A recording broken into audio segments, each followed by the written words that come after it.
right? It may feel like that everyone in tech is trying to look for a new job right now. And you're not wrong, because according to the career site Dice, 47% of the people that responded to a survey said that they are actively looking for new roles.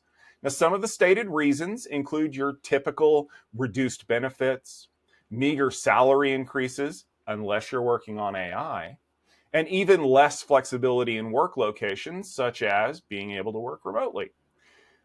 Of the people that responded, an additional 36% said that they got a merit raise last year, which is actually down from 41% the year before.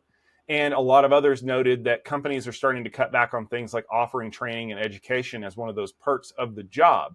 And overall, it seems like the tech industry is maybe starting to tighten the belt a little bit, as some of those promises of AI being right around the corner to write the tools and do all the work of these people who are looking for new jobs might have an impact on the job market. Al, does this bode ill for companies that are trying to hire good IT workers when everyone's looking for a job and the only hope is, well, maybe AI won't be able to take this one?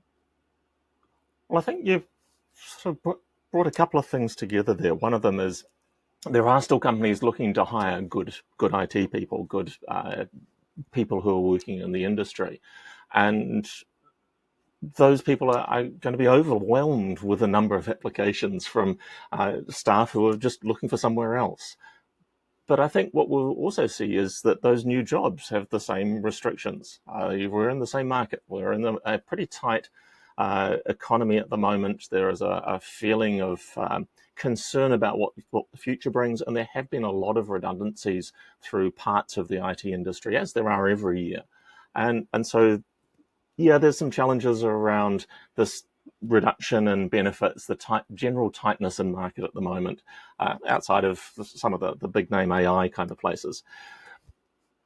But then there is still that concern that maybe my job's going to go away because of AI, or maybe the employers aren't going to hire because AI is doing the job for us.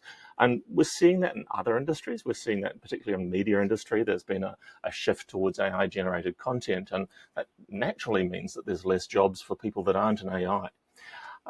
In terms of the looking for new employment, it's a really common story. Particularly return to office seems to be a way that companies are letting their staff know that they no longer have the upper hand the way they did during the pandemic and the years following. So, yeah, it's definitely something we're seeing of a lot of people looking for new positions, and that the offers that are available aren't necessarily the offers that were available 2 years ago. I found it interesting that so many people are actually getting merit-based increases in salary. Although it's a decrease from last year, it's maybe I just never do something meritorious, because in my employment history, there's been almost no cases where I've had merit-based increases. In fact, the joke amongst the engineers that I've worked with here in New Zealand at solutions companies was the way to get promoted was to go and work for a different solutions company.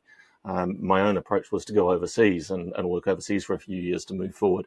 But almost nobody seemed to get promoted in place within the organizations I worked with. So it's actually quite nice to see that people are getting merit-based promotions and increases in income.